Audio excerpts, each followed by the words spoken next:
الحمد لله والصلاة والسلام على رسول الله اللهم صل على محمد افضل صلواتك۔ آج کے سبق میں ہم سورۃ البقرہ کی آیت نمبر 59 کا ترجمہ اور تفسیر پڑھیں گے۔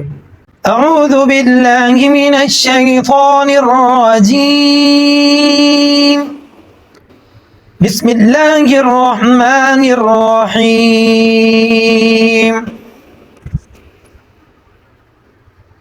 فبدل الذين ظلموا قولا غير الذي قيل لهم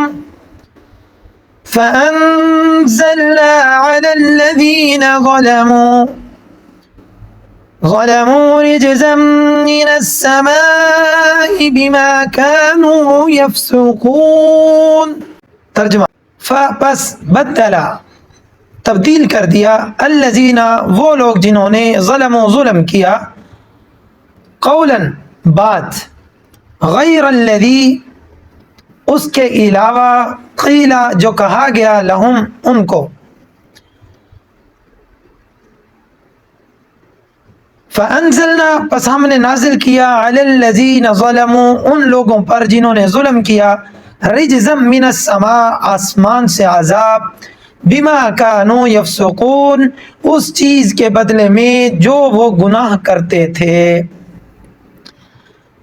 اس آیت مبارکہ کی تفسیر میں مفسرین نے لکھا ہے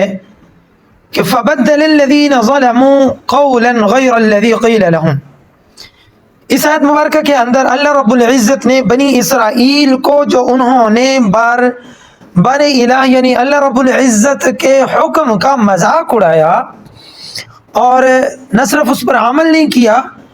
بلکہ اللہ کے حکم کا مذاق اڑایا، اور جب بات اللہ کے احکام کا مذاق اڑانے تک پہنچ جاتی ہے تو پھر اللہ کی ربوبیت، اللہ کی جو صفات حاکمیت ہے وہ پھر جوش میں آتی ہے، اور پھر اس کے بعد جب بات مذاق کی حد تک پہنچ جاتی ہے تو پھر اللہ رب العزت اس قوم پر عذاب نازل فرماتے ہیں۔ فبدل الذین ظلموا قولا غیر الذی قیل لهم، تو بدل دیا ظالموں نے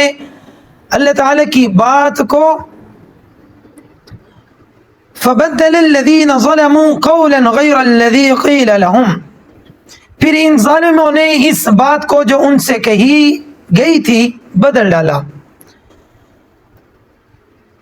فانزلنا علی الذین ظلموا،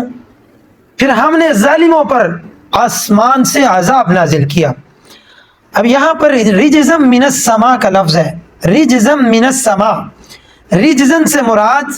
طاعون کی بیماری ہے، جیسا کہ ایک حدیث سے بھی اس کا جو ہے وہ پتہ چلتا ہے کہ اللہ کے رسول صلی اللہ علیہ وسلم نے ارشاد فرمایا کہ رجزن یہ طاعون کی ایک قسم ہے، یعنی طاعون جو ہے یہ رجزن کی ایک قسم ہے۔ جیسے طاعون جو ہے وہ جس علاقے میں پھیل جاتا ہے تو جس علاقے میں پھیلا اس علاقے کے لوگوں کو یہ حکم نہیں ہے کہ وہ وہاں سے نکل کر کسی دوسرے علاقے میں چلے جائیں، یا دوسرے علاقے کا آدمی جو ہے اگر اس کو علم ہے کہ فلاں جگہ پہ طاعون کی بیماری پھیلی ہوئی ہے تو اس کو یہ حکم نہیں ہے کہ وہ اپنے علاقے سے نکل کے وہاں پہنچ جائے۔ تو اللہ رب العزت نے ان کو طاعون جیسی بیماری کے اندر ڈال دیا جس سے یہ اسی علاقے کے اندر مقید ہو کر رہ گئے، اور پھر آگے اللہ رب العزت نے ارشاد فرمایا بما کانوا یفسقون، یہ اس وجہ سے ان پر اللہ رب العزت نے عذاب نازل فرمایا کہ یہ فسق و فجور کرتے تھے، انہوں نے گناہ میں حد سے تجاوز کر دیا تھا۔ اللہ کا حکم نہ ماننا یہ بھی گناہ کبیرہ ہے، لیکن اللہ کا حکم نہ ماننا اور ساتھ میں اللہ کے حکم کو نہ مان کر حکم کا مذاق اڑانا اور استہزاء کرنا، یہ اللہ رب العزت کی حاکمیت کو اور اللہ رب العزت کے غصے کو جوش دلانے والی بات ہے۔ اس لیے اللہ رب العزت سے، اللہ تعالیٰ سے دعا ہے کہ اللہ کریم ہمیں ہمیشہ رب تعالیٰ کے احکامات پر عمل کرنے کی توفیق عطا فرمائے، اور احکامات کا مذاق اڑانے سے ہمیشہ ہمیں کوسوں دور رکھے۔ اگلے سبق تک کے لیے اجازت دیجیے، اللہ نگہبان، والسلام علیکم ورحمۃ اللہ وبرکاتہ۔